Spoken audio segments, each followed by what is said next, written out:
दोस्तों जिम्बाब्वे के खिलाफ खेले गए चौथे टी20 मुकाबले में भारतीय बल्लेबाजों ने मचाया तहलका, जहां टीम इंडिया के ओपनर बल्लेबाज यशस्वी जायसवाल और शुभमन गिल ने खेली ताबड़तोड़ पारी। दोनों ही बल्लेबाजों ने मैदान पर आते ही जिम्बाब्वे के गेंदबाजों के परखच्चे उड़ाकर रख दिए और एक बार फिर से इतिहास रचते हुए 10 विकेट से टीम इंडिया को चौथे टी20 मुकाबले में दिलाई शानदार जीत। नमस्कार दोस्तों, स्वागत है आपके अपने खूबसूरत से क्रिकेट चैनल क्रिक अबोबो में। दोस्तों इस वीडियो में हम आपको भारत और जिम्बाब्वे के बीच हरारे में खेले गए सीरीज के चौथे टी20 मुकाबले की पूरी रोमांचक हाईलाइट आपको दिखाने वाले हैं। लेकिन दोस्तों वीडियो में आगे बढ़ने से पहले आप यशस्वी जायसवाल और शुभमन गिल में से किसे टी20 का सबसे तूफानी बल्लेबाज मानते हैं, अपने कीमती सुझाव कमेंट में बताएं। वीडियो पसंद आए तो इसे एक लाइक और चैनल को सब्सक्राइब करना बिल्कुल भी ना भूलिए। तो दोस्तों चौथे टी20 मुकाबले में कप्तान शुभमन गिल ने टॉस जीता और टॉस जीतते ही पहले पिच को देखते हुए गेंदबाजी करने का फैसला किया। इसके बाद जिम्बाब्वे के लिए रनों की बारिश करने के इरादे से मरुमानी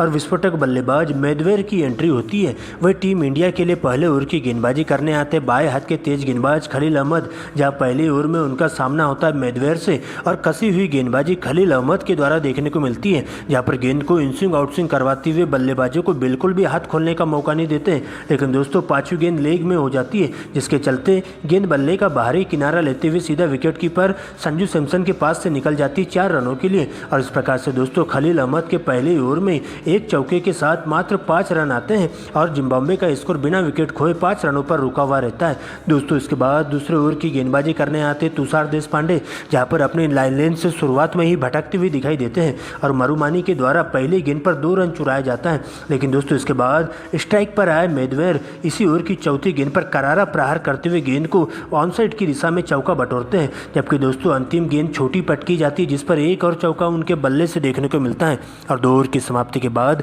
जिम्बाब्वे की टीम का स्कोर बिना विकेट खोए 15 रनों पर रुका हुआ रहता है। दोस्तों इसके बाद दोनों ही बल्लेबाज काफ़ी संभल कर बल्लेबाजी करते हुए लगातार स्ट्राइक रोटेट करने का काम करते हैं और पावर प्ले का भरपूर फायदा उठाते हुए टीम के स्कोर को विकेट खोए 6 ओवर की समाप्ति के बाद 44 रनों तक पहुंचा देते हैं। और देखते देखते दोनों ही बल्लेबाजों के बीच में जबरदस्त साझेदारी देखने को मिलती है। लेकिन दोस्तों इसके बाद 8वें ओवर में वाशिंगटन सुंदर गेंदबाजी करने आते हैं और इसी ओवर की पहली गेंद पर एक और चौका लगाते हुए दोनों ही बल्लेबाजों के बीच में एक जबरदस्त 50 रनों की 68 की पारी हो जाती है। लेकिन दोस्तों इसके बाद अगले ही ओवर में स्पिन गेंदबाज अभिषेक शर्मा आते हैं, जहां चौथी गेंद पर मरुमानी चौका बटोर लेते हैं। लेकिन दोस्तों इसके बाद अभिषेक शर्मा इसी ओवर की चौथी गेंद पर 32 रनों के निजी स्कोर पर मरुमानी को कैच आउट करवा देते हैं। बाउंड्री के पास रिंकू सिंह के द्वारा इस कैच को लपका जाता है और जिम्बाब्वे की टीम को पहला बड़ा झटका 63 के स्कोर पर लगता है। हालांकि दोस्तों इसके बाद इस ओवर में मात्र 1 रन खर्च होते हैं। इसके बाद नए बल्लेबाज के तौर पर बेनेट आते हैं और अगला ही ओवर लेकर के आते हैं शिवम दुबे,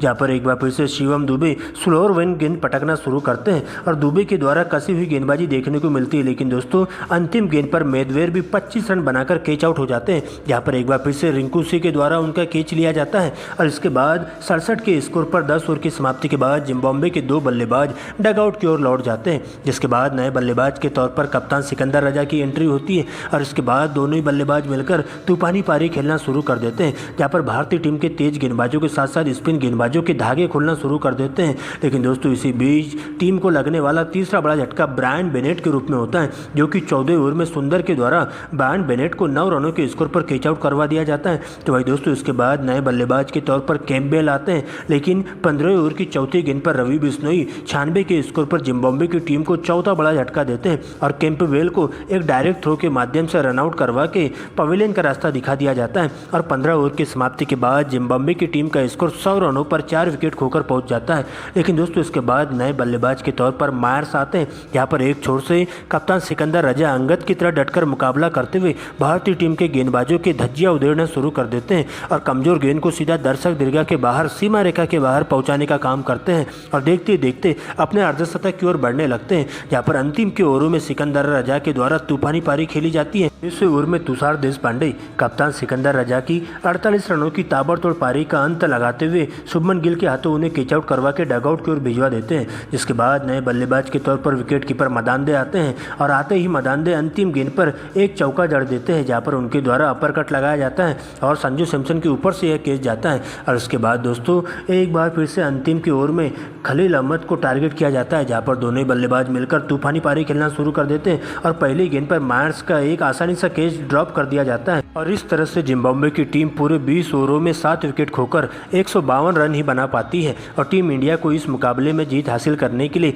153 रनों का ठीक ठाक टारगेट दे दिया जाता है। जिसके बाद रनों की बारिश करने के लिए भारतीय टीम के 2 युवा ओपनर बल्लेबाज यशस्वी जायसवाल और कप्तान शुभमन गिल की एंट्री होती है, जिनके कंधों पर टीम को एक ठोस शुरुआत देने की जिम्मेदारी होती है। वहीं दोस्तों जिम्बाब्वे के लिए पहले ओवर की गेंदबाजी करने आते बाएं हाथ के तेज गेंदबाज नागरवा, जहां दोस्तों उनका सामना होता है पहली ओवर में यशस्वी जायसवाल से और इसके बाद तो यशस्वी जायसवाल ओवर की दूसरी गेंद पर मिड विकेट की दिशा में एक जोरदार प्रहार करते हुए चौका जड़ते हैं, जबकि इसी ओवर की अंतिम 2 गेंदों पर बैक टू बैक 2 लगातार चौके जड़ते हैं और इस प्रकार से 3 चौके और 2 संगल की मदद से पहली ओवर में 15 रन आते हैं। दोस्तों इसके बाद दूसरे ओवर में शुभमन गिल के सामने गेंदबाजी करने आते हैं मुजरबानी, जहाँ पर शुभमन गिल भी बहती गंगा में हाथ धोते हैं और बैक टू बैक 2 लगातार चौके जड़ते हुए मुजरबानी को टारगेट करते हैं और 2 ओवर की समाप्ति के बाद भारतीय टीम का स्कोर बिना विकेट खोए 27 रनों तक पहुंच जाता है। दोस्तों इसके बाद तीसरे ओवर में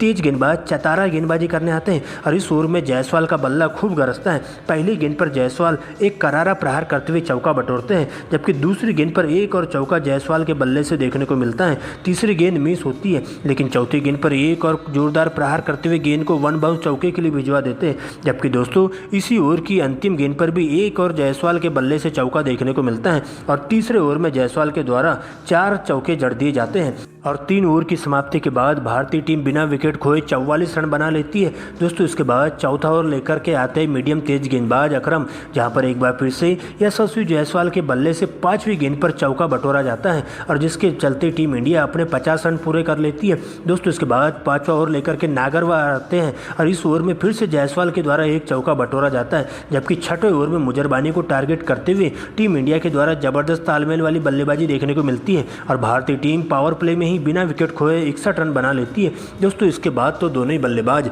बॉल देखो और बॉल पेलो वाले नियम के तहत बल्लेबाजी करते हुए चौके छक्कों की बारिश करना शुरू कर देते हैं, जहां पर 7वें ओवर में यशस्वी जायसवाल 28 गेंदों में अपनी हाफ सेंचुरी पूरी करते हैं। तो वही दोस्तों 10वें ओवर में शुभमन गिल भी अपना अर्धशतक पूरा कर लेते हैं और 10 ओवर की समाप्ति के बाद भारतीय टीम का स्कोर बिना विकेट खोए 106 रनों तक पहुंच जाता है। दोस्तों इसके बाद तो दोनों ही बल्लेबाज चौके छक्कों की बारिश करते हुए जिम्बाब्वे के गेंदबाजों के धागे खोलना शुरू कर देते हैं, जहां पर दोनों ही बल्लेबाजों के द्वारा चौके छक्कों की आतिशबाजी देखने को मिलती है और जिम्बाब्वे के गेंदबाजों को पूरी तरीके से विकेट के लिए तरसाते हुए दिखाई देते हैं। यहाँ पर जिम्बाब्वे के गेंदबाज पूरी तरीके से घुटने टेकते हुए दिखाई देते हैं और दोनों ही बल्लेबाजों के बीच में जबरदस्त 150 रनों की अटूट साझेदारी पूरी हो जाती है और देखते ही देखते यशस्वी जायसवाल अपने शतक की ओर बढ़ने लगते हैं और टीम इंडिया को जीत की दहलीज पर लाकर खड़ा कर देते हैं और टीम इंडिया 16 ओवर की दूसरी ही गेंद पर बिना विकेट खोए 156 रन बना लेती है और टीम इंडिया इस मुकाबले को 28 गेंद शेष रहते ही जीत लेती है और सीरीज पर कब्जा जमा लेती है, जहां पर शुभमन गिल 39 गेंदों का सामना करते हुए 6 चौके और 2 छक्कों के साथ